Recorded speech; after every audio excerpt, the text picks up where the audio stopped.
Bonsoir à tous, bienvenue à Horizon Sport. Vous êtes sur Equinox Télévision. Il n'y a pas que dans le football que les fédérations connaissent des secousses. À la Fédération camerounaise des sports pour déficients visuels, la hache de guerre est désormais déterrée entre les athlètes et le président de cette fédération camerounaise des sports pour déficients visuels. Les athlètes accusent le président de malversation et de mauvaise gestion de cette fédération. On aura l'occasion d'en parler ce soir sur le plateau de Horizon Sport avec un reportage que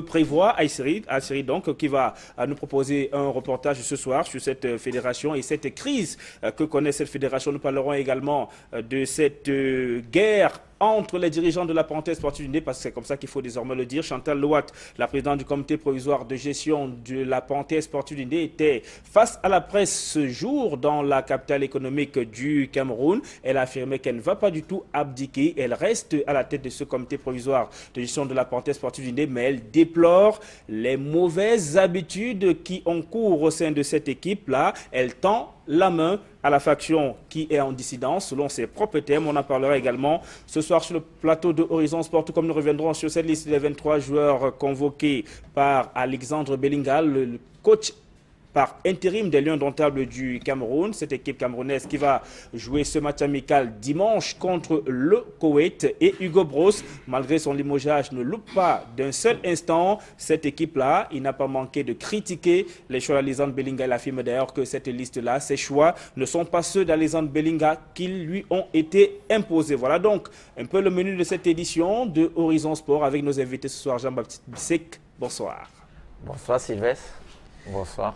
Vous êtes un entraîneur de football, ancien entraîneur du Canon sportif de Yaoundé et depuis plusieurs mois maintenant, on parle de votre présence régulière en République centrafricaine et ça peut se comprendre parce que François Mambik et vous êtes annoncé très prochainement à la tête de l'équipe nationale de football de la République centrafricaine. Oui, Sylvestre, effectivement. Ça fait quand même ça fait quelques mois que François Mambik a été sollicité par l'État centrafricain pour justement pour la promotion du football là-bas, au niveau des jeunes, au niveau des sélections aussi.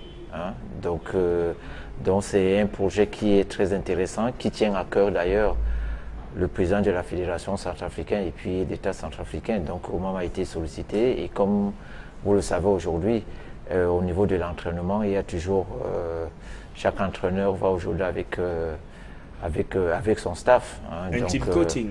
Un team coaching. Donc voilà pourquoi j'ai été un peu, comme c'est un projet, donc Omar m'en a parlé, qui est d'ailleurs très intéressant. Donc en ce moment, tout est en train de se mettre en place. Déjà avec l'État centrafricain, ça a été fait. Maintenant, on attend un peu que les choses soient réunies au niveau de la fédération. Donc, je pense que le président de la fédération, d'ailleurs, qui vient d'être nommé, être élu à la tête de l'UNIFAC, et en plus, il vient aussi d'être publicité pour membre du bureau exécutif, je crois. Donc, je pense que c'est un monsieur qui tient vraiment non seulement dans la sous-région, mais plus particulièrement pour son pays, pour le football de son pays. Merci Jean-Baptiste Bissek d'être en plateau avec nous ce soir. Jubetra Ndege, bonsoir. Bonsoir Sylvestre, bonsoir aux copanélistes, bonsoir à tous les nombreux supporters du Canon. Vous permettrez que je dise comme ça un bonsoir particulier à ma tante d'épouse Ennegueros Pélagie. Voilà. Vous n'avez pas loupé cela ce soir. Je rappelle que vous êtes de la direction du Canon sportif de Yaoundé. Vous êtes précisément le président régional des comités de soutien du Canon sportif de Yaoundé pour le littoral et le sud-ouest. Et Canon affronte le tournoi Canal Club de Yaoundé dimanche prochain. Un véritable classico comptant pour la 6e journée du championnat Elite 2. Et la particularité est que la Ligue professionnelle du Cameroun a choisi de faire jouer ce match en nocturne au stade militaire de Yaoundé. Oui, c'est quand même l'innovation. Peut-être qu'à ce moment, à ce niveau-là, on peut féliciter la Ligue de pouvoir permettre que ce classico, parce que c'est comme ça qu'on l'a toujours appelé, c'est derby.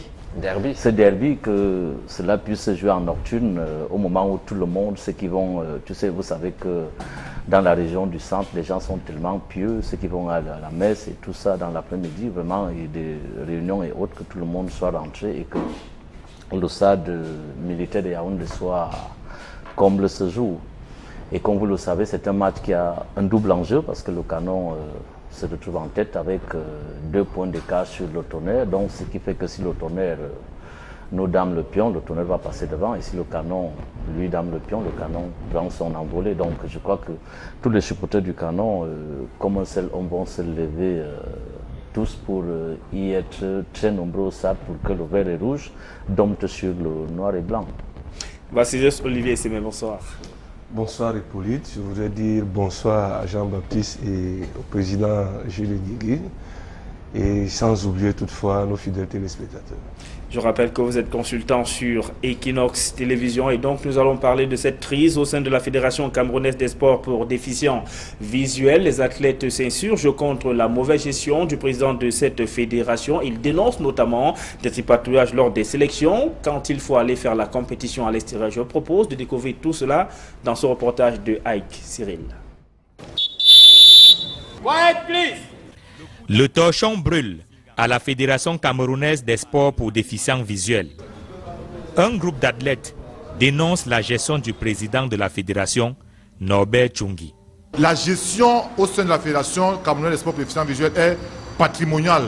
Le président s'est accaparé de tout, il est maître de tout, il décide de tout. Il est en même temps sélectionneur et bien sûr administrateur de tout à la Fédération. Pour illustrer ce malaise, les contestataires évoquent la mise à l'écart de l'un des entraîneurs nationaux. En ce moment, les athlètes déficients visuels sont allés à Dubaï. Parmi eux, il y a des lanceurs et des sprinteurs. L'entraîneur national chargé de lancer, nommé par le ministère des Sports, n'est pas au courant de ce que ces athlètes sont à Dubaï. Il a même été surpris. C'est dire que le président a essayé de mettre à l'écart ceux qui lèvent la tête ou ceux qui critiquent cette fédération-là. Sur la compétition qui se déroule à Dubaï, ils évoquent des tripatouillages au niveau des résultats pour polir l'image pourtant ternie du Cameroun.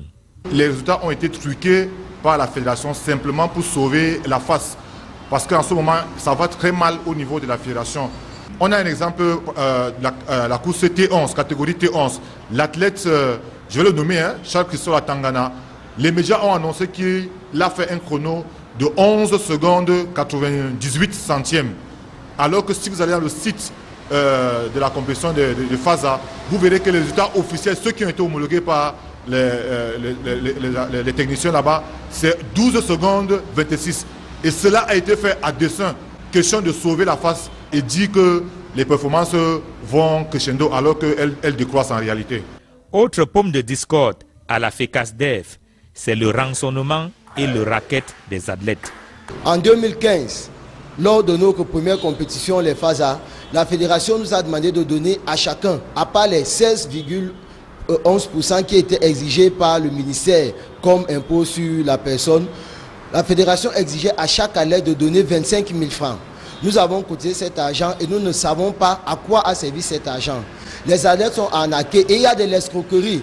Moi, par exemple, le président m'a emprunté de l'argent en 2015 à Dubaï, au FASA et au Sharjah, qu'il ne m'a jamais remis.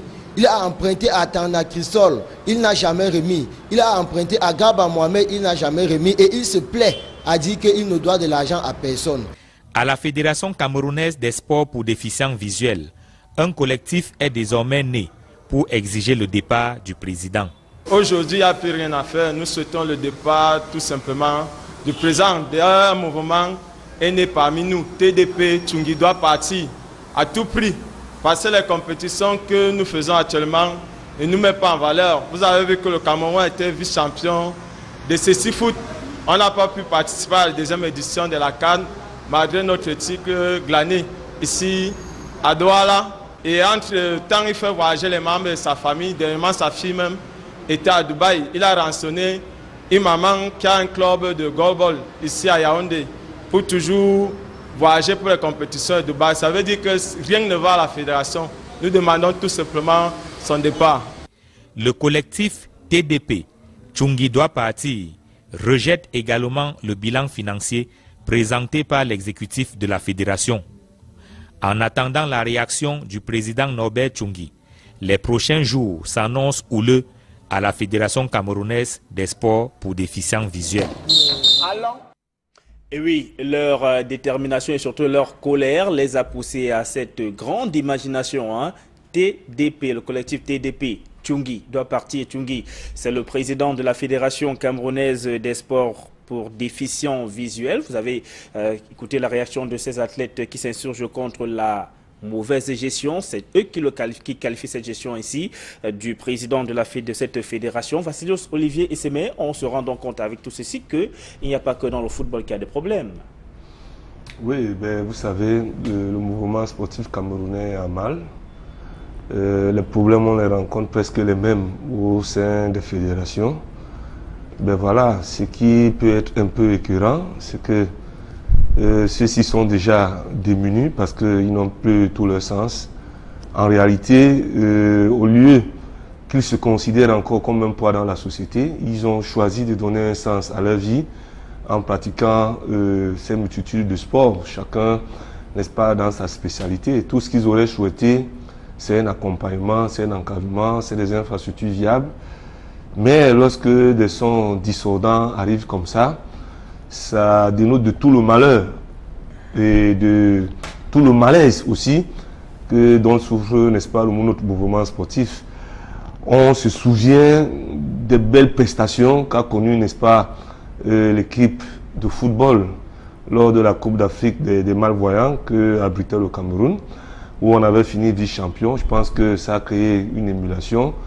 On était très content de voir, n'est-ce pas, ces malvoyants pratiquer le foot, tout comme on les voit au quotidien faire de la vitesse, du lancer, jouer, n'est-ce pas, au tennis de table et bien d'autres disciplines. Donc, lorsque eux qui sont déjà autant défavorisés par la nature doivent encore faire face, n'est-ce pas, aux problèmes de management, de leadership, d'une organisation, ça laisse à croire que tout ce qu'on peut faire lorsqu'on a du potentiel, on a de la matière, on n'arrive pas à le faire. Pourquoi? Comment est-ce que nous sommes arrivés là? C'est la question qu'on se pose malheureusement. Peu sont les fédérations camerounaises qui se portent très bien. C'est pas nouveau, mais il faut continuer à se questionner quand est-ce qu'on sortira de l'auberge. Jules Bertrand Ndiégué, une situation plutôt critique hein, quand on voit ces sportifs qui ne demandent qu'à pratiquer ces différentes disciplines qui sont réunis au sein de cette fédération camerounaise des sports pour déficients visuels. Tout le monde se rappelle de leur belle prestation, la belle prestation de ces athlètes lors de la CAN de cette discipline qu'abritait le Cameroun. Justement, on avait vu une grosse mobilisation du public sportif, pas seulement de Douala. Les gens partaient de partout pour venir voir ces malvoyants jouer au ballon et le Cameroun était vice-champion d'Afrique. Mais qu'aujourd'hui, on trouve cette fédération dans ces conditions, c'est quand même terrible. Le mot est même léger, Sylvestre, quand vous dites terrible, je crois que c'est pathétique. Ce qui se passe, c'est que moi je prendrais ça sur deux prismes. Il y a d'abord le ministère de l'Éducation physique, le ministère des Sports et de l'Éducation physique, parce que je ne peux pas comprendre.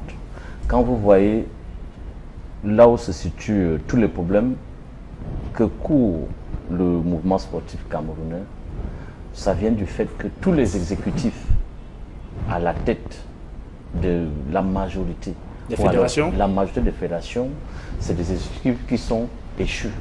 C'est-à-dire que les mandats ont été dépassé depuis. L'Olympiade, la dernière, elle a été bouclée depuis. Les Olympiades ont été bouclées, mais le ministre a pris par devers, il a pris sur lui maintenant de proroger, je crois, le mandat des gens qui n'avaient plus qualité. Cette histoire-là fait que nous ne devrions pas arriver à ce genre de situation, parce que si on avait donné l'opportunité à cette fédération de pouvoir sanctionner un président qui n'a pas pu bien gérer, quand l'Olympiade arrive à son terme, on passe aux élections. S'il est défaillant, il échoue. Moi, particulièrement, je suis écœuré de voir que vraiment, ces gens dont on a cru qu'ils ne pouvaient plus rien faire dans la société, mais ces gens-ci, je vous dis, c'est vraiment quelque chose de pathétique. Moi, j'avais vu à la finale de Ceci Foot j'y étais avec pratiquement toute ma famille.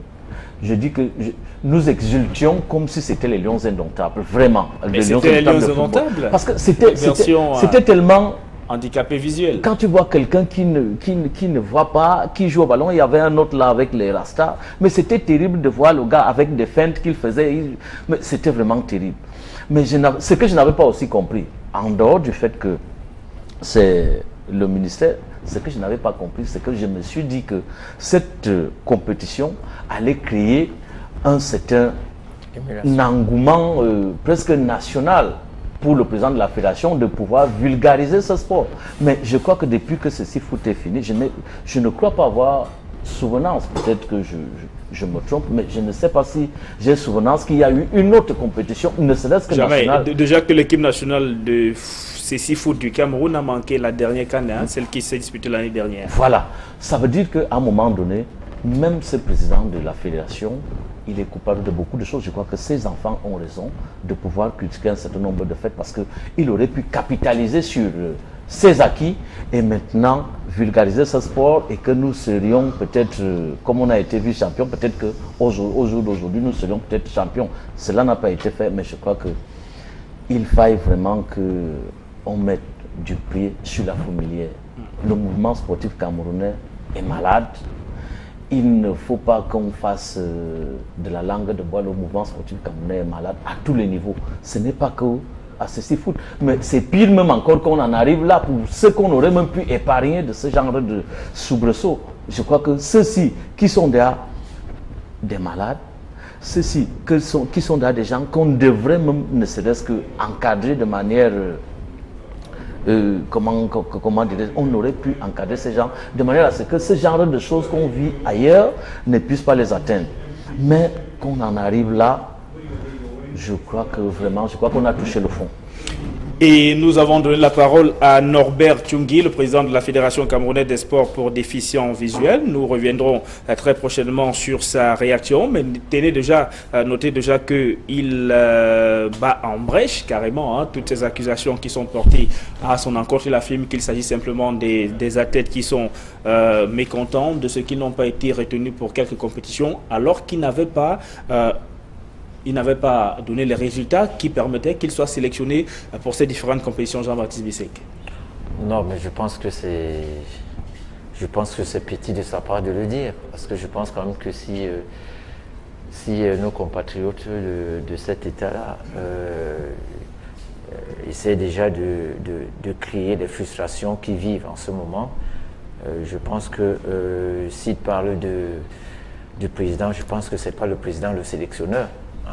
Donc, si c'était parce qu'il n'était pas sélectionné, je pense qu'ils allaient directement incriminer le directeur technique ou bien le sélectionneur, ou bien le coach. Donc là, je pense qu'il parle bien de l'organisation et puis de leur fédération.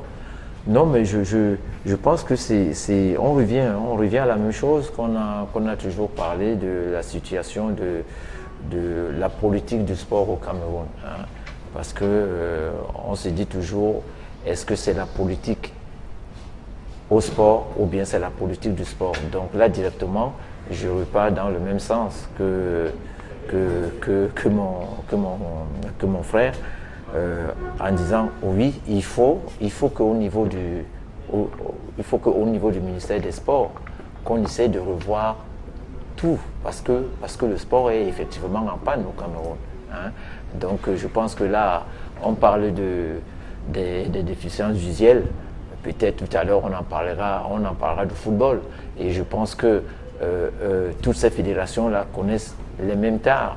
Basket, le cyclisme, la dernière fois, je pense, c'est sur vos plateaux qu'on parlait aussi. Mais là, jusqu'à aller maintenant chez ceux-là qui, vraiment, par ce sport-là, essaient un peu d'exister. Par ce sport-là, essaient de s'exprimer.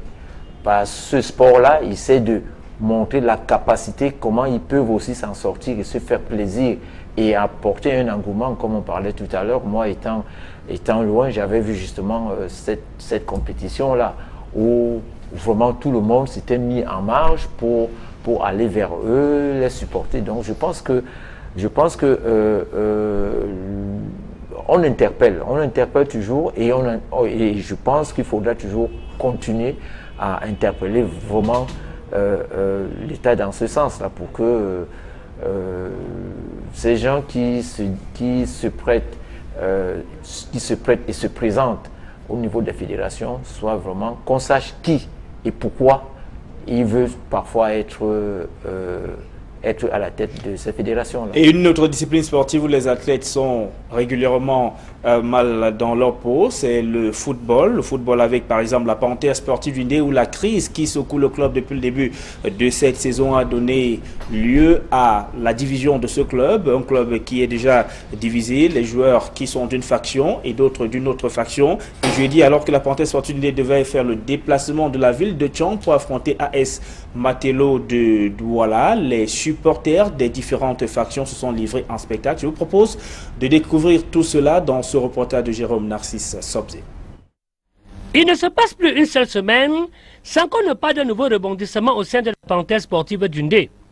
Jeudi dernier, l'équipe mythique du département des Trois Lettres avait été programmée pour livrer son match en retard pour la première journée face à Matelo de Douala. Surprise, les choses ne se dérouleront pas comme sur des roulettes pour la Panthère SA de Chantal Lewatt qui avait séjourné la veille dans cet hôtel. Il est un peu plus de 8 heures du matin, ce jeudi 22 mars 2018, lorsque des supporters de la Panthère sportive de ne pas effectuer le déplacement. Car poursuit-on, la faction habilitée à livrer la rencontre est déjà en route.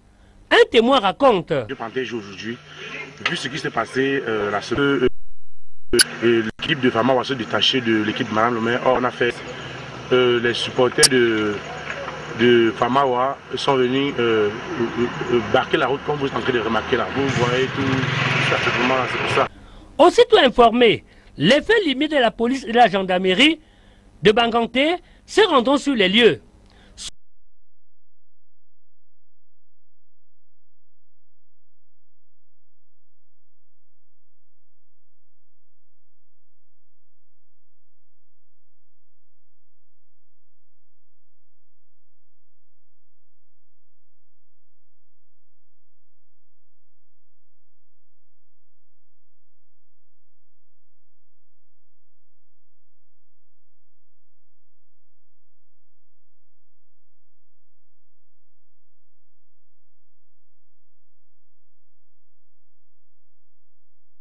Les faits limites de la police et de la gendarmerie de Banganté se rendront sur les lieux.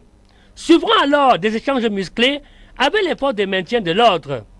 Durant pratiquement 1 heure d'horloge, les manifestants ne reculeront pas d'un pouce. Voir derrière un jour la Panthère. Si nous sommes là pour les mêmes avis, j'attends vos acclamants.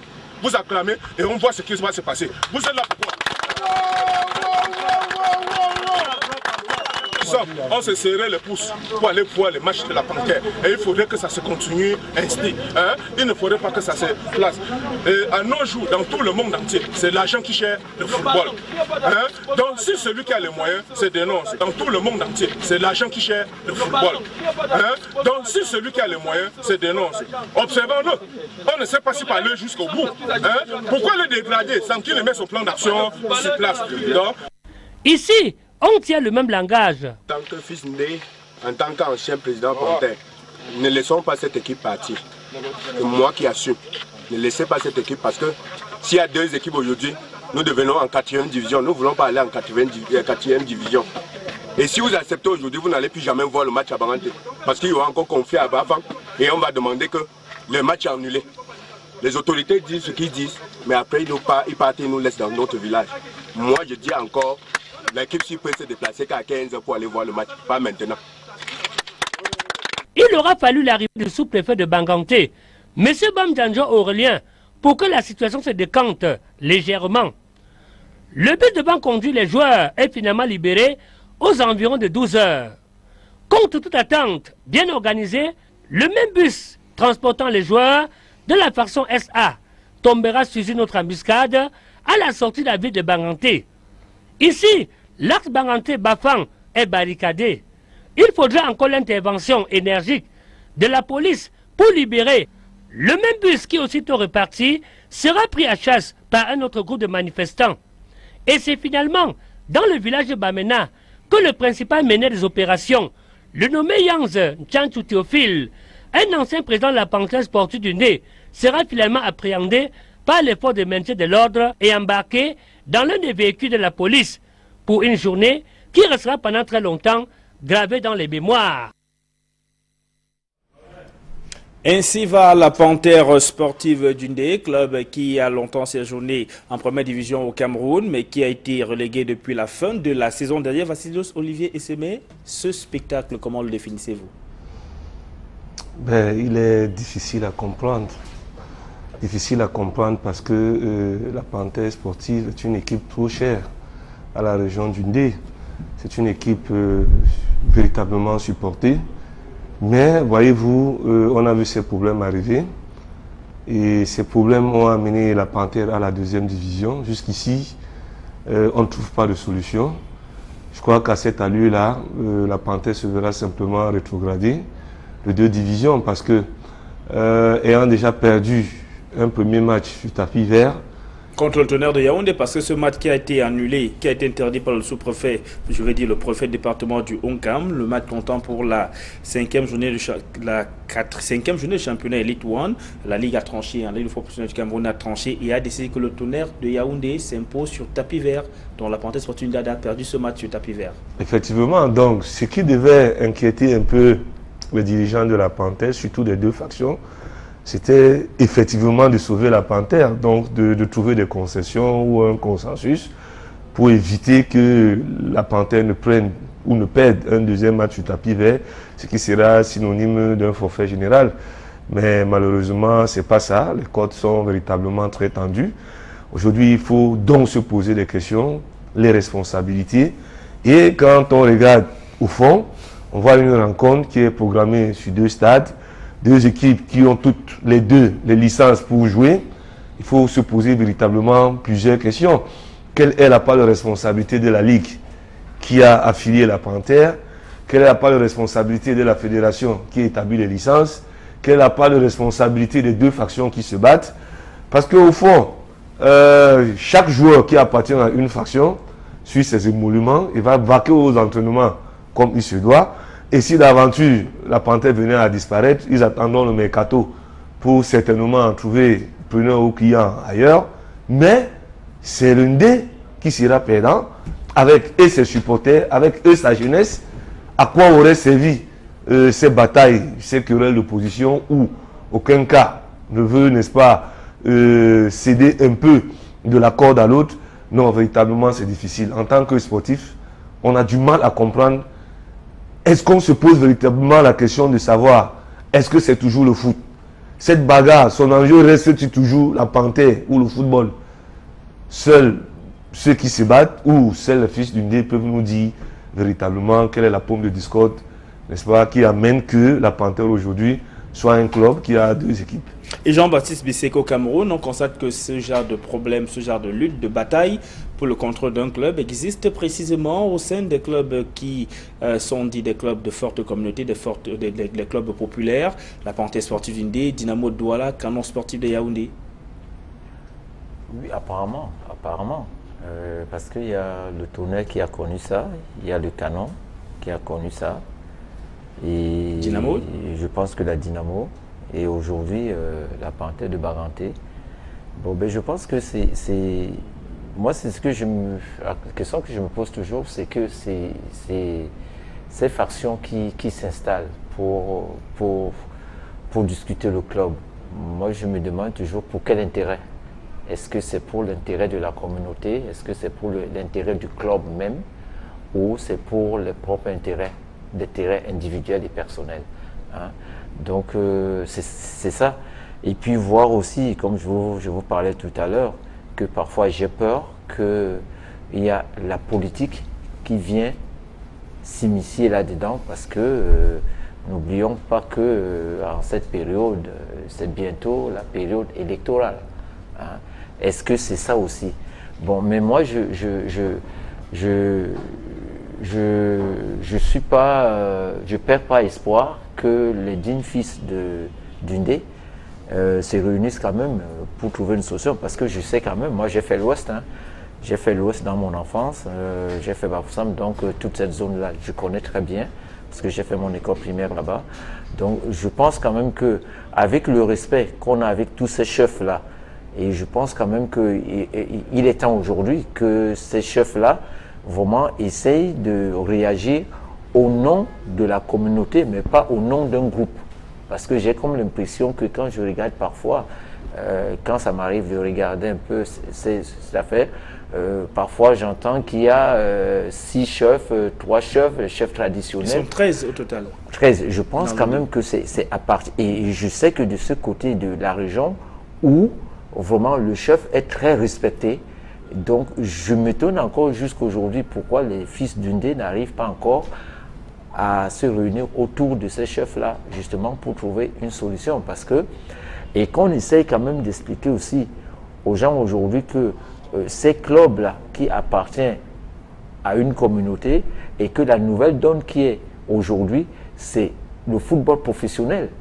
Et qu'on essaye d'expliquer aussi aux gens que ce football professionnel-là amène énormément de choses au niveau de la communauté, au niveau de la jeunesse, au niveau en fait, c'est tout le monde qui est gagnant lorsque les choses sont vraiment bien faites. Donc, moi, je peux juste, je souhaite tout simplement que les fils du Ndé se retrouvent parce que moi, j'ai eu cette chance-là de jouer une finale de la Coupe du Cameroun lorsque je suis venu passer un stage ici auprès des As de Douala, où j'ai joué quand même une finale contre la Panthère, où la Panthère avait gagné cette coupe avec le capitaine Fessé comme président. Oui, donc je pense qu'on doit regarder... En 2009. En 2009, justement. Donc je pense que cette image-là que les dignes fils d'Undé devraient préserver. Jules ouais. Bertrand Négué, c'est une situation que vous avez souvent connue au canon sportif de Yaoundé. Jusqu'à la saison dernière, on parlait de 3 factions du canon sportif de Yaoundé, avec notamment certains d'entre vous qui affirmaient haut et fort que le canon leur appartient, que c'était la propriété de leur grand-père. Quand vous voyez ça aujourd'hui dans un autre club comme la Panthère sportive d'Indé, ça vous fait quel effet? L'effet, bon, c'est l'effet que nous on a vécu depuis un bon bout, mais je crois que l'essentiel c'est de se poser 2 questions. La première question, est-ce que la Ligue n'a pas une part de responsabilité? Est-ce que la fédération n'a pas une part de responsabilité? Est-ce que les fils et filles d'Undé n'ont pas leur part de responsabilité? Je crois qu'il est important que la Ligue prenne une décision. Je crois que la Ligue l'a prise. La décision, c'est-à-dire de reconnaître la faction Famawa, parce que là je crois que c'est de ça qu'il est question, et que de l'autre côté maintenant, la FECAFOOT, le comité de normalisation qui fait office de FECAFOOT, a décidé de mettre sur pied un comité de normalisation, c'est-à-dire la faction Chantal Lewat et la faction Famawa, pour essayer de il y a eu la création d'un comité de provisoire de gestion avec à la tête Chantal Lewat. Voilà. Maintenant, le véritable problème, Sylvestre, c'est que dans ce genre de situation, il faut que les gens soient conséquents. Je vais dire quelque chose que vous avez dit tout à l'heure, c'est que la Ligue, ou bien la commission d'homologation a décidé de donner 3 points au Tonnerre. Je crois qu'il faut aussi qu'il y ait la jurisprudence. Parce qu'il y a eu un cas similaire l'année dernière, où le Tonnerre, il y a eu 2 Tonnerres au stade, où la même commission n'a pas siégé en une semaine pour donner les 3 points à, je crois que c'était Matello. Donc, je crois qu'il ne faut pas qu'on aille vite en besoin aussi. Les autres peuvent se... Donc, il ne faudrait pas que nous fassions d'un poids, d'une mesure. Donc, ce n'est pas pour cautionner ce qui se passe dans la Panthère, mais c'est pour dire qu'à un moment donné, nous sommes les fils et filles du Cameroun. Nous voulons que le Cameroun marche bien, nous voulons que le football camerounais marche bien. Ce qui se passe dans le cas, dans la Panthère, nous l'avons vécu pendant 3 ans dans le canon. Nous l'avons vécu, nous l'avons même vécu pas plus de 10 ans. Parce que les problèmes du canon commencent avec le même comité provisoire de gestion. Quand la Fédération camerounaise de football décide de mettre sur pied dans le canon un comité provisoire de gestion avec 2 présidents, il y avait la coprésidence, il y avait Abega Théophile et Maître Nguini. C'est là où les problèmes du canon ont commencé, avec la suite. Bon, maintenant, c'est là où tout part du canon. Donc, moi, je crois que ce qui est important, c'est que les fils d'Undé comprennent que le football, à un moment donné, peut nous amener à certains paravents, mais qu'à un moment donné, qu'on comprenne que c'est de la jeunesse qu'il est question. Parce que ce qui arrive dans la Panthère, c'est la même chose qui est arrivée dans le canon. Le canon est descendu en 2e division à cause de ce genre de choses. Et maintenant que le canon est en 2e division, vous ne voyez, on ne parle plus de 2 canons, 3 canons. Maintenant, à un moment donné, quand ça va, le canon sera rétrogradé. Ceux qui viennent pour d'autres intérêts vont disparaître. Donc il faudrait qu'à un moment donné, que les gens comprennent là où il y a la vérité. Si la Ligue a pris position, et c'est pour ça que je vais chuter, je crois que j'avais cru que le fait que la Ligue et la Fédération camerounaise de football n'aient pas fumé, je crois que je croyais que c'était une paire de bras, mais j'ai comme l'impression qu'ils se regardent toujours en chien de faïence. Parce que si la Ligue a pris position pour la faction Famawa, j'aurais cru et je souhaiterais que la Fédération camerounaise de football fasse le pas pour suivre la Ligue. À partir du moment où la Ligue introduit les licences et que les autres licences qui ne sont pas introduites du côté de la Ligue parce que les autres ont des affinités vers, vous voyez que là où la Panthère se retrouve, nous sommes même déjà dans l'illégalité parce que la Panthère, là où on se retrouve, a au moins 50 licences. Ce qui n'est même plus normal pour une équipe de football. Parce qu'on nous dit qu'il faut avoir 35 licenciés. Nous sommes au moins à 50 licences parce qu'il y a la faction Famawa, une équipe qui est composée d'une équipe qui a dans ses licences. Il y a la faction Chantal Lewat qui a introduit ses licences qui sont sorties au niveau de la Fédération camerounaise. Donc je crois qu'on parlait du football professionnel et il est important que ceux qui sont là pour réguler le football, à savoir la Ligue qui organise le championnat et la Fédération camerounaise de football qui est la tutelle de la Ligue, je crois qu'il est important que les 2 entités, les 2 parlent d'une même voix pour qu'on évite ce genre de choses. Parce que nous sommes arrivés là dans le canon à cause de ces choses-là. Et puisque vous parlez de Chantal Lewat, elle était face à la presse ce vendredi dans la ville de Douala. Elle est revenue sur les incidents de jeudi en marge du match entre la Panthère sportive d'Undé et AS Matelot de Douala. Je propose cette réaction de la présidente du comité provisoire de gestion de la Panthère sportive d'Undé. On avait été convoqué pour jouer à Bafang. L'équipe s'est présentée à Bafang et il se trouve que le match a été reprogrammé à Tchon, sans que nous ayons reçu aucune indication sur le déplacement du lieu du match. Cela est inadmissible dans un pays de droit. Nous avons été nommés à la présidence de ce comité provisoire de gestion pour organiser une sortie de crise. Manifestement, il y a toujours la crise qui perdure et la vie des enfants est prise en otage. J'ai décidé, à mon âme et conscience, d'arrêter l'escalade en faisant rentrer ces enfants sur Bangonté. Parce qu'après Bafang, ils avaient l'intention de se rendre sur Tchon. Et nous pensons qu'il s'agit là de manipulation dangereuse. Et donc cette crise qui s'enlise davantage au sein du canon sportif de Yaoundé, en sortira-t-on un jour? Qu'en pense la Panthère sportive d'Undé, Jules Bertrand qui veille? Ah oui, on va pas citer les vieux démons au sein du canon sportif de Yaoundé. Et oui, voilà, cette crise qui s'enlise au sein de la Panthère sportive d'Undé, en sortira-t-on un jour? Qu'en pense Chantal Lewat, la présidente du comité provisoire de gestion? Parti comme c'est parti, où les autres ne veulent même plus entendre, où on les aide à aller jouer des matchs à huis clos, sans public, sans l'autre partie.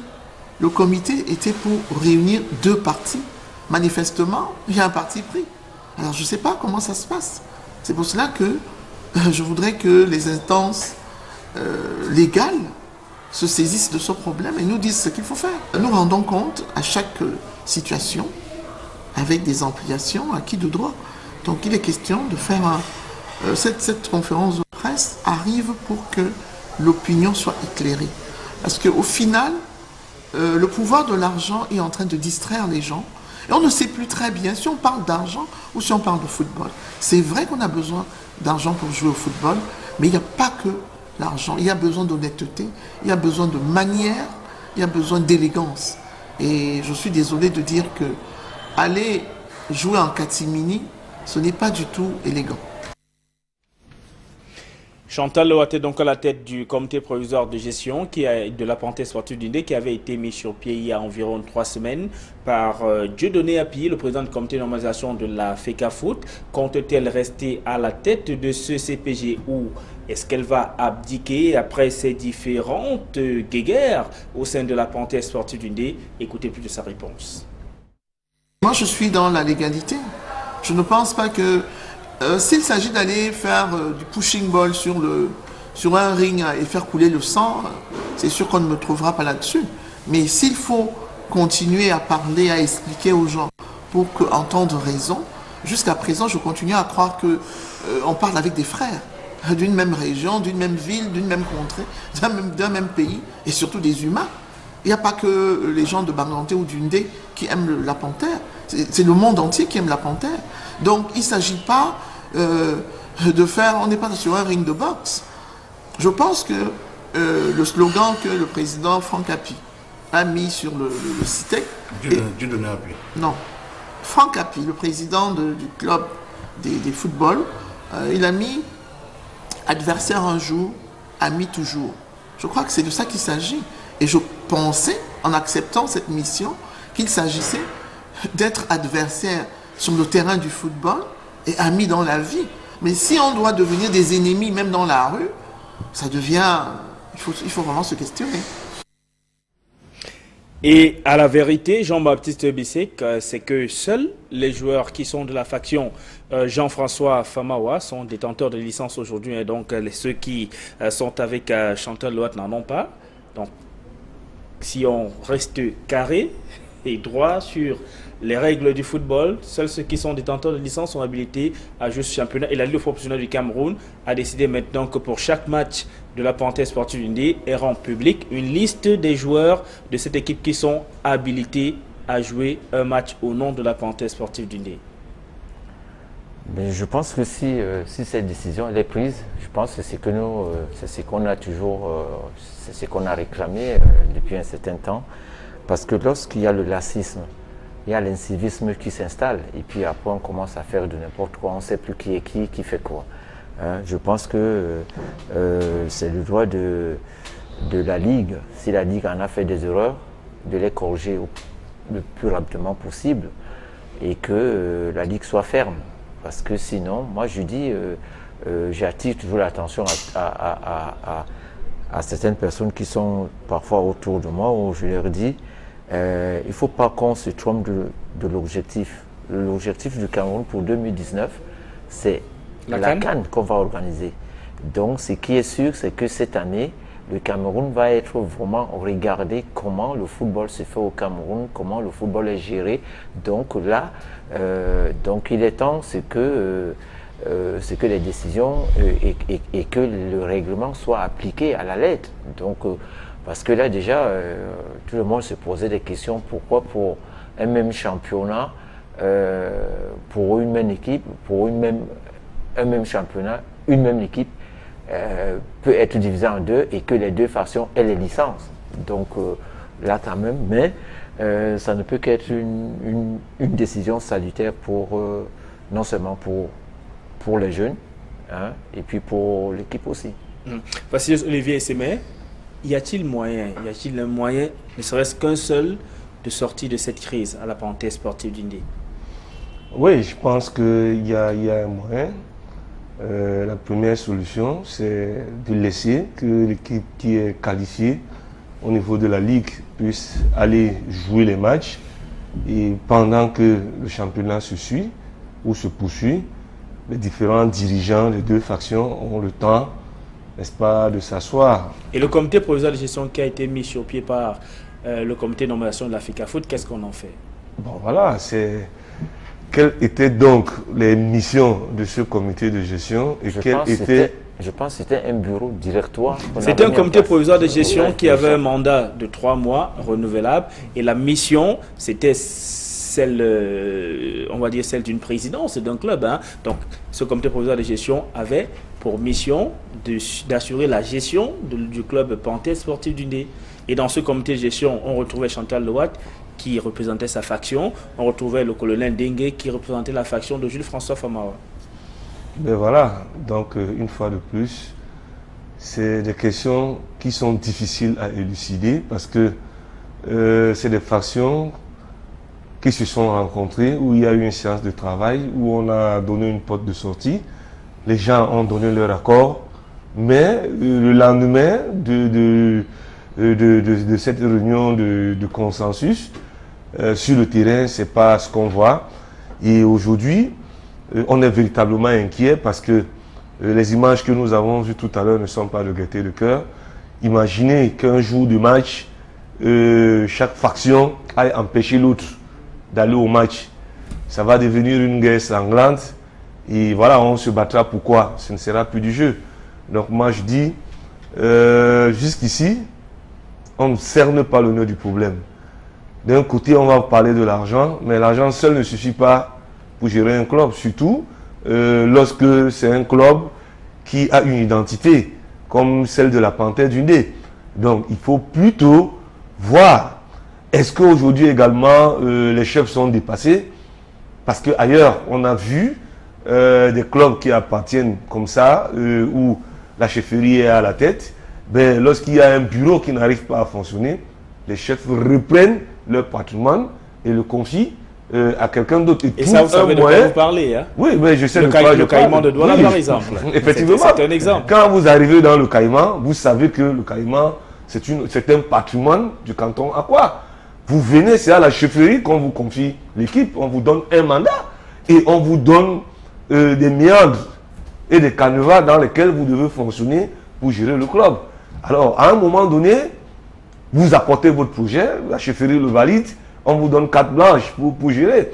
Si vous allez vous entremêler les jambes, ok, le chef qui est la sentinelle va vous interpeller. Dans un premier temps, il y aura des assises. Et si on voit que vous êtes fautif, ou vos comportements n'est pas de nature à préserver ce patrimoine que vous avez trouvé, ben on vous le retire. On vous le retire simplement. Donc, au-delà de la Ligue, au-delà de la fédération, au-delà des chefs de file des deux factions qui se battent, moi je pense qu'il y a un cinquième coupable, qui sont ces 13 chefs, qui n'arrivent pas à prendre les décisions qu'il faut pour que la Panthère vive. Donc voilà, ce n'est pas nous ici qui sommes un peu très distants de problèmes du fond, si jamais il en existe un. Mais ce que nous voyons, c'est qu'il y a des enfants d'un même village qui n'arrivent pas à s'entendre pour gérer leur club. Et Jules Bertrand Enyegué, vous avez connu ces soubresauts avec le canon de sportif de Yaoundé. Cette saison, on a l'impression que vous êtes sorti de cette crise puisque ça va plutôt bien pour le Kwakoum. Depuis le début de la saison, on n'entend pas parler de bataille, on n'entend pas parler de bicéphalisme à la tête du canon sportif de Yaoundé, en tout cas pour ce qui est des dirigeants. Est-ce que vous pouvez partager votre expérience, par exemple avec les dirigeants de la Panthère sportive du Ndé? Comment est-ce que vous avez procédé pour trouver un consensus pour qu'il n'y ait qu'une seule équipe dirigeante pour le canon sportif de Yaoundé? Oui, mais Sylvain, ce que vous dites, c'est qu'il n'y a pas eu de consensus pour qu'il y ait une seule équipe du canon. Le problème, c'est que ceux qui viennent dans la Panthère pour autre chose vont disparaître d'eux-mêmes. Parce que dans le canon, le problème, c'est que quand le canon est en première division, les gens savent qu'il y a une subvention de 30 millions. Il y a beaucoup de choses qui entrent en jeu.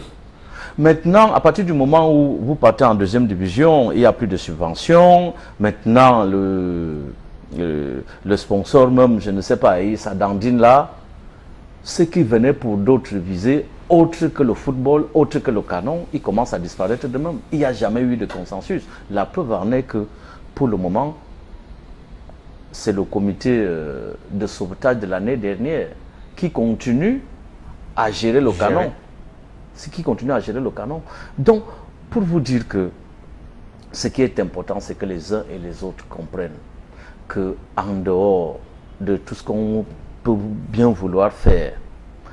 Dans ce monde, je crois que la compromission, nous vivons avec la compromission dans ce monde. Tout le monde se compromet à un moment donné dans la vie. Il n'y a pas question que les gens ne laissent pas sur leur piédestal pour dire je suis tel, je suis X, je ne peux pas. Il faut faire des concessions. Il faut que les gens fassent des concessions, que les gens comprennent. Moi, je crois qu'à un moment donné, si à un moment donné, il y a un monsieur qui est venu, qui a donné un projet, et que le projet est fiable, qu'on lui donne la panthère, qu'on voit jusqu'où il peut aller. À un moment donné, si ça ne va pas, je crois que lui-même, il partira de lui-même et puis les gens, on dira, bon, voilà tel, parce qu'il paraît qu'aussi, on parle beaucoup de 200 millions aussi dans Panthère, là. Mais si à un moment donné, on ne va pas voir les 200 millions, je crois qu'il ne terminera pas la saison. Je connais les Camerounais, parce qu'à un moment donné, si on commence à dire que la Panthère n'a pas pu aller jouer en Cambé, parce que le bus, il n'y a pas eu de bus et tout, on va dire, mais attends, voilà ce monsieur qui est venu nous vendre le vent ici, voilà, et puis il partira. Donc moi je crois qu'à un moment donné, il ne faudrait pas que les gens restent cantonnés sur des positions pour dire comme je suis tel, je crois qu'il faut savoir que nous sommes là pour la jeunesse, ceux qui sont là c'est pour la jeunesse c'est le ballon, et comme l'a dit Jean-Baptiste Bissek, je crois que depuis janvier 2018, tous les lampadaires sont braqués au Cameroun. Tout ce que nous faisons, surtout en matière de football, le Cameroun c'est un grand pays de football. Je crois que cette fête que nous sommes en train de vouloir organiser, il ne faudrait pas que les gens nous gâchent cette fête avec de tels comportements. Quand j'ai vu tout à l'heure les images sur votre chaîne de télévision, les gens qui se couchent sur le tarmac parce qu'il faudrait que les voitures viennent monter sur eux. Je crois que c'est des images qu'on n'aimerait pas voir. On n'a pas besoin de ça dans le football. On n'a pas besoin de ça un football professionnel. Le football, et surtout un football qui se dit professionnel. Et surtout, je viens de suivre encore autre chose.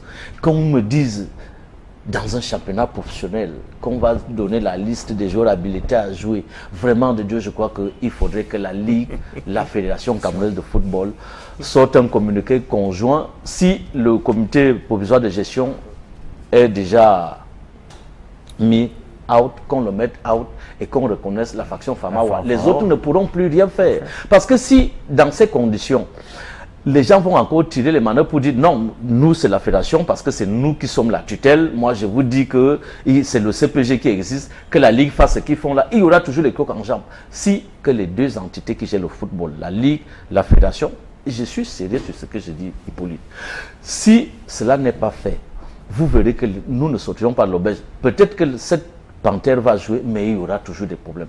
Mais si les deux entités, c'est-à-dire la Ligue et le comité de provisoire de gestion, le comité de normalisation s'entendent pour sortir un communiqué conjoint pour dire on arrête ce qui s'est passé, il n'y aura pas de problème. Et c'est ça qui est arrivé dans le canon. Parce que vous, cette année, pourquoi il n'y a pas eu de canon sur la table? Alors que depuis 3 saisons, on dit sur la table, j'ai 5 canons, je ne sais pas lequel canon qui va jouer, machin. Mais cette fois-ci, parce que la Ligue a pris ses responsabilités pour dire, voici le canon de Yaoundé que je connais, c'est ce canon qui tient généralement ses assemblées générales, c'est ce canon qui a une convention. L'autre canon qu'on vend l'illusion, là, je ne le connais pas. Donc, on ne vous reçoit même plus. À partir du moment que vous n'êtes pas reçu, vous ne valez plus rien. Vous n'existez plus. Alors, c'est dans cette ambiance que la Panthère sportive d'Indé joue son match de la 6e journée du championnat Elite 2. Ce sera face à un club qui lui aussi a connu un début de saison difficile. Football Club de Douala, heureusement on a l'impression que depuis quelques journées maintenant ça va mieux, hein. On n'entend plus parler de bruit de bottes au sein de la Dynamo Football Club de Douala que connaît bien Jean-Baptiste Bissek. On nous parle déjà là des combinaisons de la 6e journée du championnat Elite 2. Donc Dynamo de Douala qui va faire le déplacement de Bafan certainement pour jouer contre la Panthère sportive d'Indé. Puis le Bledi de Bamenda sera face à l'université de Ngaoundéré, AS Tomeki contre Cosmos Dumbam, Avion Dunkam contre Matelo, Lyon Blessé de Fotoni contre Racine Bafoussam, et un match s'est déjà disputé. C'était un match avancé de cette 6e journée du championnat Elite 2. Bamboulette de Cambé et Renaissance de Ngoumou ont fait jeu égal, 0 but partout. Que de belles affiches, Vassilios, Olivier et Semé. Et une affiche qui retient particulièrement l'attention, c'est le Classico Canon de Yaoundé, Tonnerre Carrera Club de Yaoundé en Nocturne dimanche au stade militaire de la capitale politique du Cameroun. Oui, ben, c'est intéressant et il faut féliciter la Ligue ici qui a mis le match à 18h30. Malgré, n'est-ce pas, tout ce qu'on peut lui reprocher, entre guillemets, elle montre quand même qu'elle essaie de faire des efforts aussi pour, n'est-ce pas, rendre un peu plus attrayant ce championnat de deuxième division. Maintenant, moi je dis c'est un championnat assez relevé, ça il faut le reconnaître. On y retrouve plusieurs équipes mythiques qui ont connu la Ligue 1, comme PWD, comme Canon, comme Racing, comme Tonnerre, comme Dynamo. Mais à côté aussi, les autres expansionnaires de la Ligue 1, comme Renaissance, qui a côtoyé la Ligue professionnelle à un moment donné, comme Cosmos, qui a été relégué. Ben non, aujourd'hui, cette antichambre de la Ligue 1 est devenue un championnat assez relevé et des affiches comme celle-là ne peuvent davantage que mettre du piment, n'est-ce pas, et interpeller ceux qui ont la charge de l'organisation de notre championnat. Aujourd'hui, on peut jouer en Ligue 2 sans avoir de complexe. Ben voilà, maintenant, ceux qui feront le déplacement du match véritablement seront satisfaits. On a la chance ici d'avoir deux entraîneurs qui ont certainement entraîné le Tonnerre et le Canon. Je veux parler de Bissek. En parlant de moi-même, je connais vraiment l'engouement que ces équipes-là ont. Alors justement, je vais vous poser la question avant de la poser à Jean-Baptiste Bissek tout à l'heure, en tant qu'entraîneur, parce que vous l'avez été, vous avez été le Canon, l'entraîneur du Tonnerre à la club de Yaoundé, et vous avez affronté avec le Tonnerre de Yaoundé le Canon sportif Yaoundé. Quand on est entraîneur d'une équipe comme le Tonnerre et qu'on prépare un match contre le Canon, est-ce que c'est un match particulier, différent de tous les autres matchs de la saison? C'est un match différent. C'est un match différent. D'abord, il y a la pression, le président, les supporters.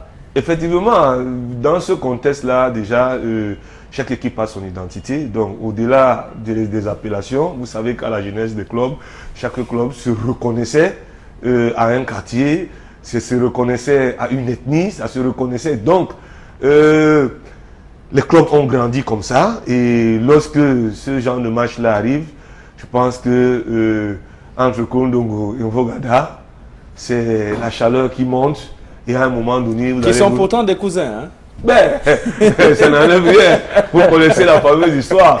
Peu importe la division, quand le Léopard doit rencontrer le Caïman, vraiment, même si... Qui sont aussi des cousins. Qui sont des cousins, vous allez vous rendre compte que c'est chacun qui veut gagner le match. Et à partir du moment où chacun veut gagner le match, au-delà des 3 points qu'il y a à prendre, il y a ce prestige, il y a cette dignité, il y a cet honneur qu'il faut véritablement défendre. Et à partir de là, à certaines rencontres d'ailleurs, vous allez voir des anciens joueurs qui ont tenu, n'est-ce pas, les couleurs de l'équipe, venir pour dire quelques conseils, parler aux jeunes, et leur dire que véritablement, ce n'est pas des rencontres ordinaires auxquelles vous aviez l'habitude. C'est des rencontres-là, c'est une rencontre particulière, même si on la joue simplement pour 3 points, mais essayez d'y aller parce que derrière, il y a l'honneur qu'il faut défendre, il y a la dignité qu'il faut défendre, il y a même cette notabilité qui reste un prestige digne, n'est-ce pas, à chaque équipe. Jean-Baptiste Bissek, en tant qu'ancien entraîneur du Canon de Yaoundé, que retenez-vous des classicos Canon, Tonnerre? Sauf que là, c'était en première division. Oui, c'est des moments magiques, c'est des moments à vivre. Parce que lorsqu'on est entraîneur, vous savez, un entraîneur, c'est d'abord ça, c'est vivre ces sensations-là. C'est-à-dire, c'est la même chose, comme un entraîneur a un objectif d'entraîner une sélection nationale, atteindre le bout. Mais d'abord, le Classico, moi, personnellement, j'ai eu à jouer ces derbies, Canon Tonnerre, Canon Union. Et lorsque moi, je me rappelais toujours, quand j'avais 8 ans et que je venais à Bepanda, voir le match en nocturne. Voilà pourquoi c'est intéressant de revivre ça aujourd'hui en tant qu'entraîneur. Non, je pense que c'est vraiment... c'est pour ça, nous on a toujours dit le métier du football c'est le plus beau métier du monde parce que il faut savoir c'est ce moment-là où vous ne devez pas être sous pression. C'est ce moment-là que vous deviez être relax et attendre. On a envie de jouer ce match-là, c'est-à-dire sans se mettre la pression.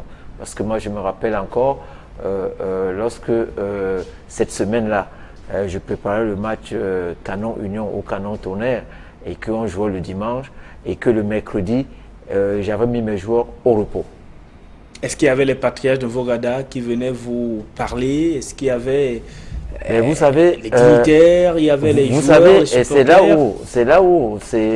là où l'entraîneur a un très très grand rôle à jouer. Parce que si vous ne maîtrisez pas votre équipe et que vous n'avez pas votre équipe avec vous, parce qu'il y a une pression, il y a un engouement qui est au niveau des supporters, au niveau des dirigeants, qui parfois, il faut essayer de l'éloigner un peu plus par rapport à l'équipe, parce que l'équipe vit autre chose, parce que l'équipe se prépare sur le plan psychologique, oui, sur le plan mental, mais surtout sur le plan technico-tactique.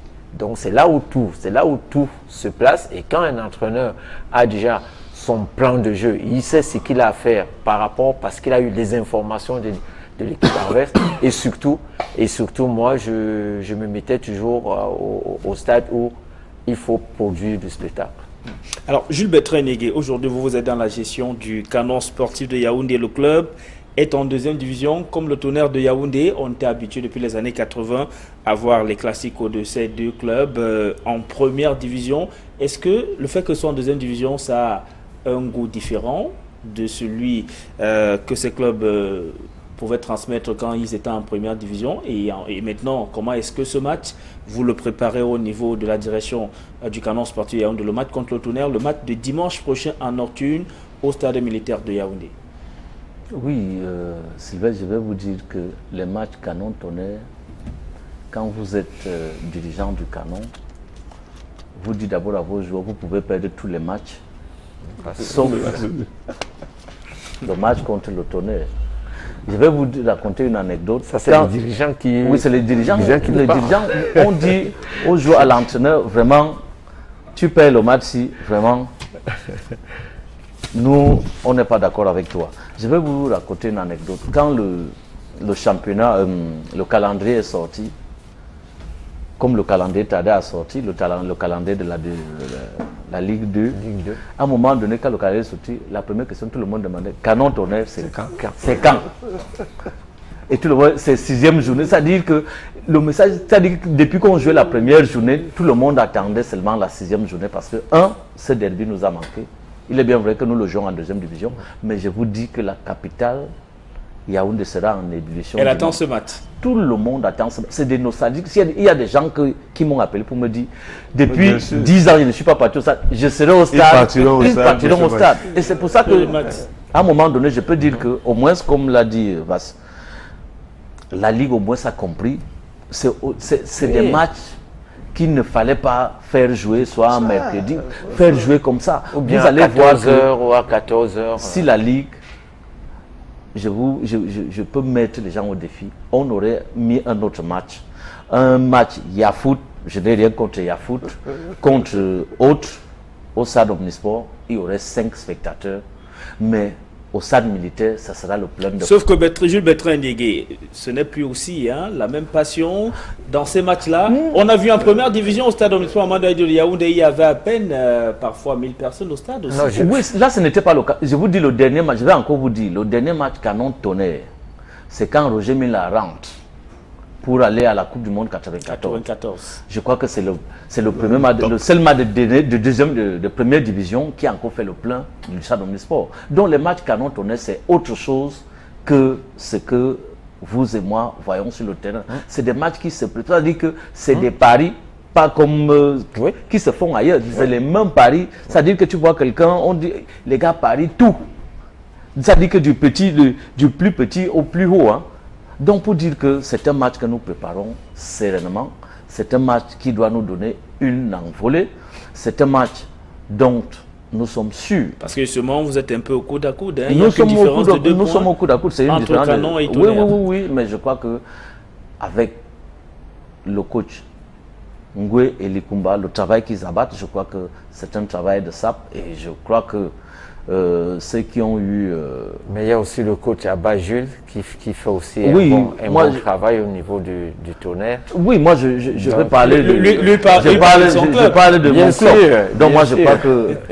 il parle de son potentiel des entraîneurs. C'est que les entraîneurs sont en train de faire, je crois que c'est important. Et je suis convaincu que, ayant vu le dernier match du Canon, avec la manière que Sega joue, je crois que le Tonnerre ne peut pas s'en sortir devant le. D'accord, rendez-vous dimanche 18h30 au stade militaire de Yaoundé. Match comptant pour la 6e journée du championnat Elite Tour. Canon sportif de Yaoundé, Tonnerre Kalara Club de la même ville. On va maintenant parler du championnat Elite One avec un club comme l'Aigle Royal de la Ménois qui est à la lanterne rouge de ce championnat depuis le début. 9 matchs disputés, 4 matchs nuls, 5 défaites, aucun but. Bon, oui, 1. Enfin, l'Aigle Royal de la Ménois a un inscrit lors de la 9e journée du championnat Elite One, mais reste l'antenne rouge du championnat. Jean-Paul Chouniat s'est intéressé à son match de la 9e journée du championnat, lorsque l'Aigle Royal de la Ménois a fait le déplacement de la ville de Bafoussam pour affronter Futur Football Club de Banjul. Sortant de son 2e match nul de la saison à l'extérieur face au promu Yaoundé Foot, la lanterne rouge Aigle Royal de la Ménois débarque au stade Omnisport de Bafoussam Kwekon, tout confiant et déterminé à décrocher sa première victoire de la saison à cette 2e sortie en championnat sous l'ère Biroué Minkreo, le nouvel homme fort à la tête du banc technique de El Pacha. Et le challenger d'en face a pour nom Feuille de Ndjiko Banjoun, 3e à cette 9e journée de Ligue 1. Mais à peine le coup d'envoi est donné, Achou També dès la 3e minute plombe une balle dans le beau plumage noir et jaune de l'oiseau de la Ménois. Atteint en plein décollage au grand désarroi de ses supporters, l'oiseau tente de reprendre de l'altitude. Et patatras, Franklin Guéa Tchobemou en renard de surface foudroie à nouveau l'oiseau à la 10e minute. Le joueur avait mal remis le ballon au gardien. Bon, et malheureusement pour le gardien, il m'a encore remis le ballon. Et je crois que en suivant mon action jusqu'à la fin, j'ai pu marquer mon but. Paralysé d'un membre vital pour son déplacement, Aigle vole alors à basse altitude, cherchant en vain durant une trentaine de minutes à réduire le score. Mais à force de pousser sous un ciel qui s'abat sur lui, sur une contre-attaque, l'oiseau est récompensé d'un puissant coup de bec de Mamouda à 2 minutes de la fin de la première manche. Et c'est là le premier but de la saison pour Aigle sur 9 journées de championnat. De retour sur l'aire de jeu à 1 but contre 2, Aigle fait tout son possible, espérant arracher l'égalisation dans le premier quart d'heure de cette 2e manche. Mais ses attaquants n'ont pas le temps de la concrétiser. Et Bongué brise l'autre aile en pleine altitude à la 70e minute.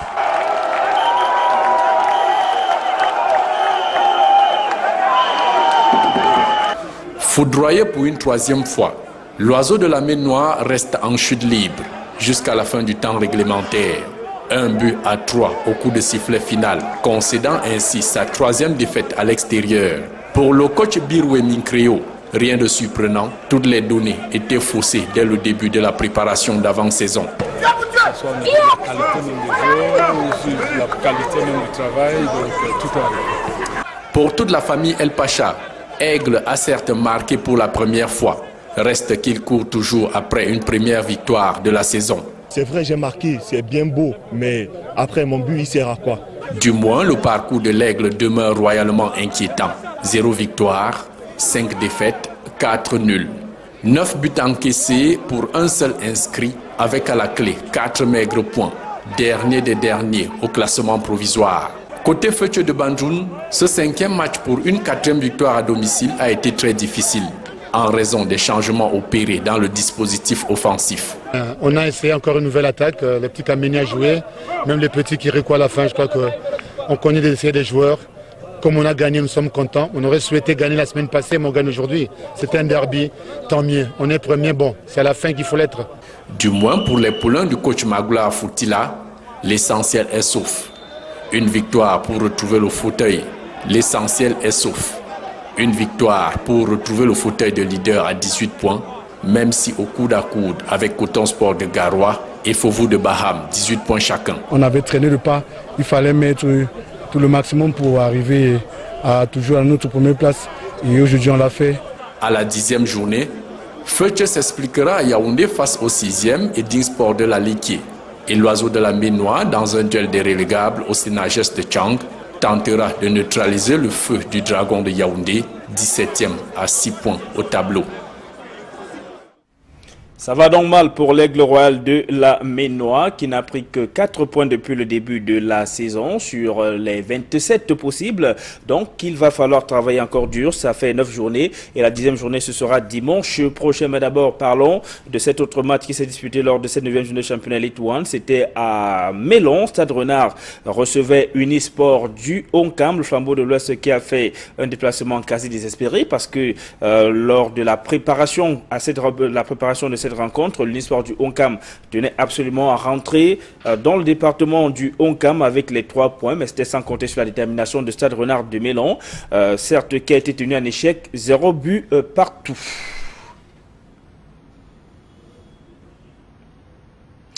Et quelques réactions, celles de Belle de Sylvestre et Laurent Diam de Stade Renard de Mélon au micro de Cyril Djemba. Un manque de réussite. C'est ça qui nous a donné ce match. On a commencé le match tardivement. Et on a vu qu'on s'est relevé à la deuxième mi-temps. Et ça a donné ce que ça a donné, mais pas de réussite à la fin. L'équipe du Unisport, c'est une équipe qui est une bonne équipe. Ils se regroupent vite et ils jouent beaucoup plus la largeur. Donc c'est une bonne équipe.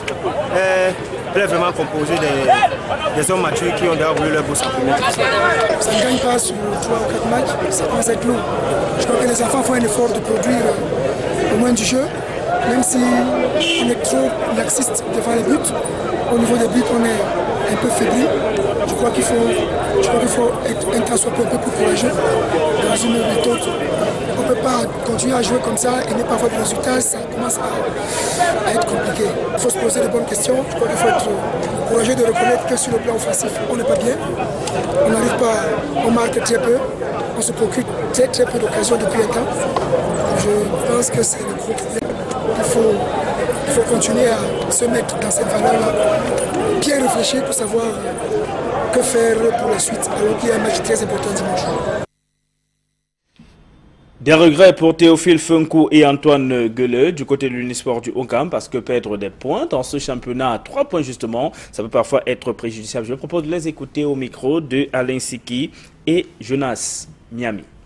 Dans l'ensemble, je ne peux pas dire que nous avons fléchi cet après-midi parce que ce qui a fait notre force ici à Mélon, c'est la solidarité qui a beaucoup régné entre nous. Donc on a vraiment on a été solidaires durant tout le match et je pense que c'est ça qui a primé cet après-midi. La télévision du peuple, d'abord je salue tous les commentateurs et je salue tous les téléspectateurs de cette télévision, Equinox, qui nous apporte beaucoup, qui nous donne beaucoup, qui nous permet aussi, nous les entraîneurs, de progresser dans notre métier. Je ne peux que les tirer un coup de chapeau et leur dire de continuer.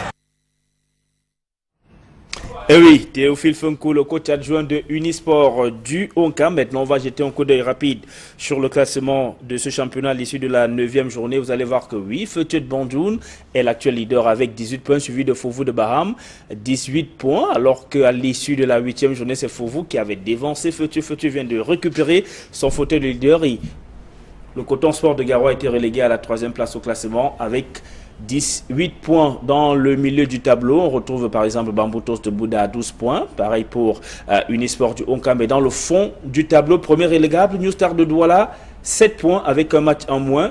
Le Dragon de Yaoundé avant-dernier à 6 points. Et l'Aigle Roi de la Ménois, on en parlait encore tout à l'heure, 4 petits points et est la lanterne rouge de ce championnat Elite 1. Les Lions indomptables du Cameroun affrontent la République du Koweït ce dimanche en match amical inscrit dans la période de FIFA. Les Camerounais sont arrivés à Koweït City depuis le début de la semaine. Alexandre Bellinga et ses joueurs ont eu une séance d'entraînement dans la soirée de jeudi. Lionel Bon, le joueur de Yon Sport Academy de Bamenda, a également rejoint le groupe. Il avait accusé un retard à cause de quelques problèmes administratifs parce que c'est à la dernière minute justement qu'il a été convoqué par le sélectionneur par intérim des Lions indomptables du Cameroun à la suite de nombreux désistements pour cause de blessures. Jean-Armel Kanabik, Zambo Anguissa ou encore Eric Massim Choupo-Moting qui ne sont pas dans le groupe. Par contre, vous avez vu bel et bien que Idriss Carlos Kameni est dans la tanière. C'est un retour dans la tanière des Lions indomptables du Cameroun. Est-ce que c'est lui qui sera dimanche dans les buts comme gardien, qui sera désigné par le coach Alexandre Belinga? On verra bien. Est-ce que c'est Fabrice Ondoa qui va conserver sa cage, une cage qu'il occupe depuis plusieurs sélections maintenant? D'ailleurs, c'est lui qui a été champion d'Afrique avec les Lions indomptables du Cameroun, étant gardien de but de cette sélection. Il y a également André Onana qui a accepté de revenir dans la sélection, le gardien titulaire de l'Ajax d'Amsterdam du côté du championnat de football de première division du côté des Pays-Bas. André Onana qui est donc de retour lui aussi dans la tanière. Et alors que les Lions indomptables se préparent à affronter le Koweït en amical dimanche prochain, leur ancien sélectionneur Hugo Broos, depuis sa Belgique natale, n'a pas manqué de commenter la liste des 23 joueurs convoqués par Alexandre Belinga. Il affirme clairement, Hugo Broos, que Alexandre Belinga, en tout cas, on va revenir clairement sur ce qu'il a dit, limogé donc de son poste de sélectionneur des Lions indomptables, Hugo Broos refuse de se taire. Dans une interview accordée au site Plus Foot, le technicien belge a commenté la liste des joueurs convoqués par Alexandre Belinga. Il affirme, je le cite, « Les petits copains de Samuel Eto'o sont de retour en sélection. Ça va redevenir olé, olé. Je peux vous dire avec certitude que ce n'est pas le coach qui a décidé de les rappeler. Sa sélection a été corrigée. » Fin de citation. Jean-Baptiste Bissek, que doit-on comprendre par cette sortie de Hugo Broos, ancien sélectionneur des Lions indomptables du Cameroun? Est-ce qu'il trahit un secret parce qu'il est supposé connaître bien comment ça se passe avec la sélection nationale de football du Cameroun? Mais on comprend qu'il est dans son élément de sa propre communication, hein, qu'il a toujours...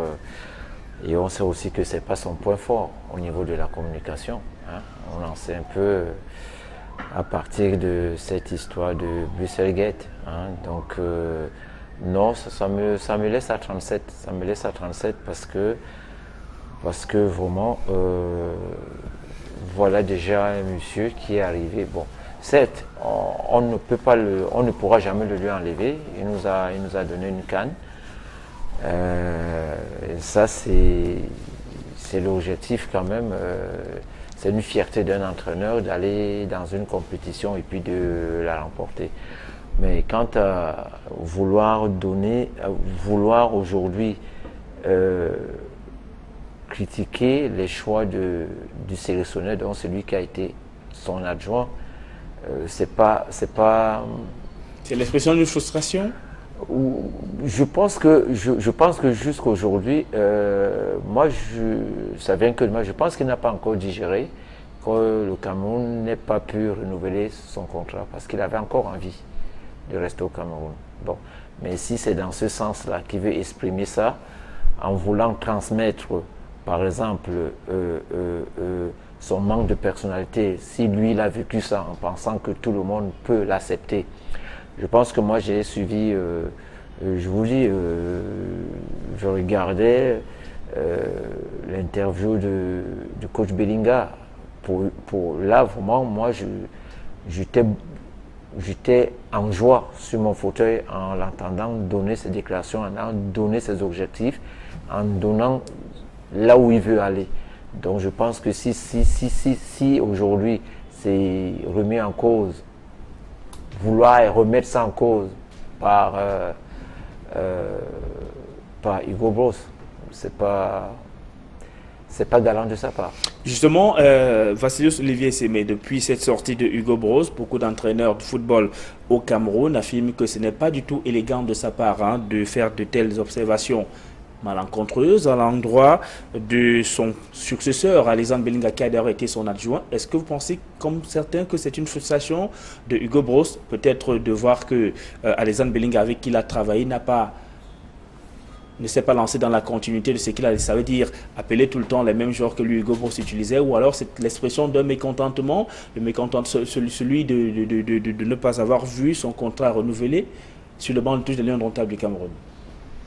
D'abord, dans le métier, c'est maladroit de parler des collègues comme ça, surtout quelqu'un avec qui vous avez cheminé, dont le statut a changé, a évolué, parce que lorsque vous êtes adjoint, vous soutenez votre principal dans ses missions. en lui apportant ce que vous savez faire. Vous êtes un travailleur de l'ombre, vous êtes quelqu'un qui sait être à sa place, qui sait donner sa pensée, qui sait soutenir le projet qu'amène le titulaire. Mais une fois que les actions sont renversées, donc une fois que vous êtes promu, là vous avez votre concept, votre philosophie à développer. Donc déjà du point de vue de la fonction, la manière d'appréhender les choses change. Donc M. Bruce, qu'il soit content de la liste ou pas, qu'il soit étonné ou qu'il soit surpris que du temps où il était avec Belinga, certains joueurs qui n'ont pas utilisé ensemble soient appelés aujourd'hui, qu'il taxe ça de tout ce qu'il veut. Il devait comprendre d'abord que du point de vue de la fonction, M. Belinga aujourd'hui est l'entraîneur en chef. Même s'il est intelligent, mais il est l'entraîneur en chef. Et puis comme disent certains, en quoi est-il concerné? Donc, c'est pourquoi je dis que c'est une sortie maladroite. Ça, il faut le dire clairement. Donc, on pouvait s'arrêter là et ne pas faire du commentaire du tout. Pour comprendre que M. Belinga est dans son élément, il assume, comme hier ce fut son cas. C'est-à-dire que ce qui peut se passer au back-office là-bas, on n'a pas besoin de ça. C'est comme ce qui se passe dans les vestiaires, comment est-ce que les sélections sont managées, comment les clubs sont managés. Vous allez vous rendre compte que à tous les niveaux, les comportements sont différents. Mais Vassilios Olivier Sémé, vous êtes entraîneur de football au Cameroun depuis plus d'une vingtaine d'années. Vous savez bien comment ça se passe dans les milieux de football au Cameroun. Est-ce qu'on peut quand même imaginer que Hugo Broos ait raison un tout petit peu quelque part dans ce qu'on peut appeler des dénonciations? Il a été le sélectionneur de cette équipe, il a remporté la CAN avec cette équipe. Est-ce que, en même temps, ce n'est pas un secret de polichinelle hein, que les sélectionneurs des Lions d'Antal du Cameroun subissent des pressions et que parfois il y a des interférences, des injonctions dans leur choix qu'on leur impose parfois certains joueurs? Mais est-ce une façon dont à lui de dire que pendant qu'il était là, on lui faisait signer des listes? Si c'est ce qu'il veut dire en se servant du statut actuel de Belinga, qu'il le dise d'une manière claire, surtout qu'aujourd'hui il n'est plus sélectionneur du Cameroun. Donc il peut s'asseoir, accorder une interview pour dire quelle a été l'expérience qu'il a eue avec la sélection nationale du Cameroun. Mais pour le reste, il pas se servir, n'est-ce pas, d'une liste qu'a commis un sélectionneur pour faire un commentaire. Non, il est libre de parler de son expérience. Si tel a été son cas, tant mieux. Mais moi, ce que je voudrais dire, et c'est là où j'allais embrayer, en disant que les fonctionnements diffèrent. Il est clair que vous allez trouver un club des présidents de clubs qui sont impliqués dans les choix. Vous allez trouver un club de présidents de clubs qui ne permettent pas qu'un entraîneur aille en match sans que lui, le président au préalable, n'ait une idée de ce qu'ils iront jouer. Parfois, ça se passe bien. C'est pourquoi on dit dans notre métier, il faut avoir le savoir, qui est la connaissance. Il faut avoir le savoir-faire. Qu'est-ce que vous faites de votre connaissance? Comment est-ce que vous la mettez en valeur? Quel est votre tact? Maintenant, il faut savoir être avec vos collaborateurs, ceux avec lesquels vous fonctionnez au quotidien. Donc, ça se passe comme ça. Dans les clubs, il y a des séances de travail qui sont institutionnalisées. C'est formel que l'après-match, qui est une autocritique entre le staff et le président, pour ceux qui vivent leur équipe au quotidien, tout comme il y a cette séance de préparation du prochain match. On voyage comment, avec qui on se déplace, qu'est-ce qu'on mange, qu'est-ce qu'on fait, et tout. Donc, quand c'est pris dans le cadre d'une séance de travail, je pense que personne ici n'aura du complexe. Encore que la qualité première des entraîneurs, c'est d'être à l'écoute. Même si le dernier mot leur revient. Donc, à partir du moment où un entraîneur signe au bas d'une liste, à partir de il assume, donc c'est sa liste. Les méandres ou les contours qui ont amené à la finalité de la liste, ça reste les affaires de cuisine. Lorsque vous venez dans un restaurant, on vous sert un plat, vous le mangez. Vous n'êtes pas là à savoir comment est-ce qu'il a été cuisiné. Et chez les entraîneurs, il y a un code éthique. Hein? On ne parle pas comme ça d'un collègue. Tout à fait, c'est clair. Pas que dans le foot. Dans le foot. Non, mais sauf que là, on est d'abord dans le foot. Je veux dire, dans votre corps de métier, donc, entraîneur de football. Je voulais chuter en disant allez-y rapidement. Il n'y a pas qu'au Cameroun où parfois on peut voir les présidents de fédération suivre de près ou être impliqués. Je pense qu'à la France, un exemple qui est à côté, je pense que le président de la fédération française est sensible à tout ce qui touche la sélection. Donc il est clair. Donc maintenant, que Bruce aille chercher des poux à Belinga, alors que Belinga est dans son élément, il a tourné la page de l'adjoint qu'il a été hier. Nullement, il est en train de parler de son principal d'hier ou du sélectionneur d'hier. Il a une mission Et il s'est attelé à sa conférence de presse de parler uniquement de sa mission. Jules Bertrand Négué, votre réaction? Je crois que c'est un aigri qui a parlé. Un aigri? Un aigri, bien sûr. Donc, moi, je n'aime pas parler des aigris. Parce que c'est un monsieur qui a d'abord un problème de communication. Vous ne pouvez pas avoir dirigé l'équipe nationale du Cameroun. Vous ne pouvez pas avoir remporté une Coupe d'Afrique des Nations avec votre adjoint, qui est M. Bellinga, et se mettre aujourd'hui à dire que vous pouvez dire avec exactitude que ce n'est pas lui qui a fait la liste. Soit il veut dire qu'en remportant la liste, ce n'était pas de sa compétence, c'est les autres qui l'ont aidé à remportant la CAN. En remportant la CAN, voilà. Soit il veut dire que c'est les autres qui lui ont donné un coup de pouce pour le faire. Ça veut dire, auquel cas, il n'en est pas un entraîneur. Soit alors, vraiment, c'est un aigri. Et puis, je n'aime pas toujours parler des aigris, parce que des aigris, c'est toujours des comportements qui sont anormaux. Quand il dit que c'est des petits copains d'Eto'o-Fils, je voudrais dire, je peux me tromper, mais je crois quand même qu'un enfant comme André Onana, je ne sais pas si c'est l'ami d'Eto'o-Fils. Un enfant comme Choupo-Moting, je ne crois pas si ce sont des amis, mais je crois que c'est des Camerounais qui ont décidé.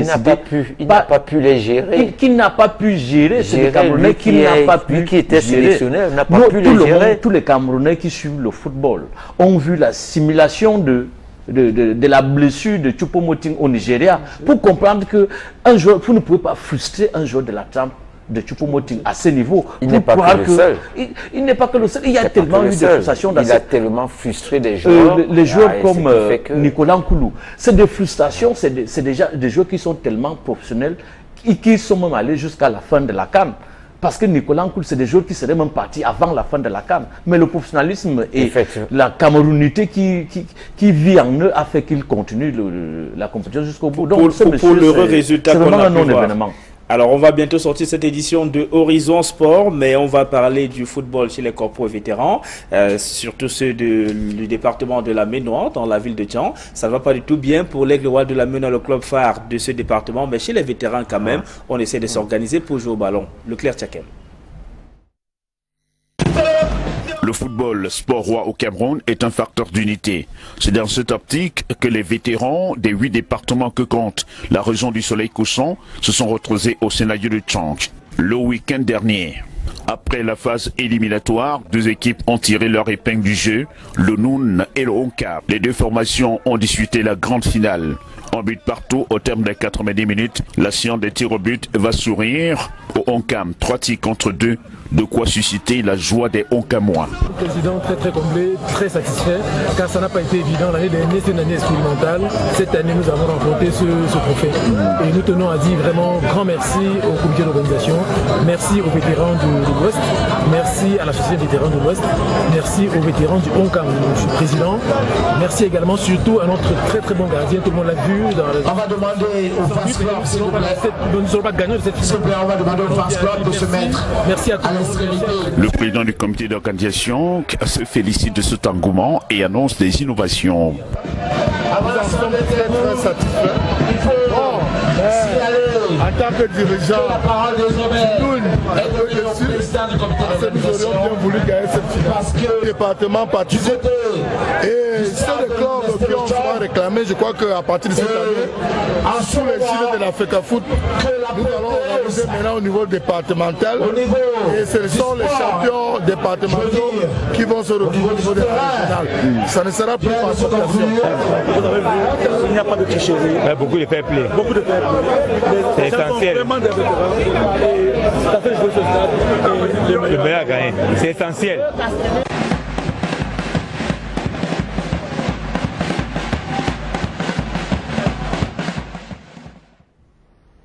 Voilà, et c'est sur ces pas de danse que nous allons mettre un thème à cette autre édition de Horizon Sport. Jean-Baptiste Bissek, merci d'être venu en plateau ce soir. On vous souhaite bon vent. François Mambi, et vous, à la tête de la sélection de football de la République centrafricaine. Merci à vous. Merci à tous vos techniciens. Et puis, que Dieu nous donne une bonne santé pour qu'on puisse encore, qu'on soit toujours là lorsqu'on est sollicité. lorsque vous nous sollicitez. Merci également à vous, Jules Bertrand Ndege. Bon match dimanche prochain contre le Tonnerre de Yaoundé. Oui, Hippolyte, merci. Je souhaite seulement à tous les supporters du Canon et du Tonnerre d'être nombreux au stade militaire dimanche pour qu'il y ait vraiment ce derby que tout le monde attend tant et que ce soit vraiment un beau match pour les amoureux du football. Merci également à vous, Vassili Olivier Semer. Vous êtes consultant sur Equinox Télévision, mais aussi vous avez des responsabilités au niveau de la NAFOOT. Ça y est, c'est lancé la phase effective des formations. Effectivement, depuis le 10 mars, nous avons commencé la mise en application du programme de formation qui est étendu sur les 10 régions. Donc nous allons suivre le même programme et je pense que jusqu'ici tout se passe bien. Merci à vous, chers téléspectateurs, d'avoir été nombreux pour cet autre rendez-vous de Horizon Sport. Merci à toutes les équipes techniques autour du réalisateur Emos Fongo qui m'ont accompagné ce soir. N'oubliez pas, vendredi prochain, nous serons là, s'il plaît à Dieu, lorsqu'il sera 21 h. Au revoir.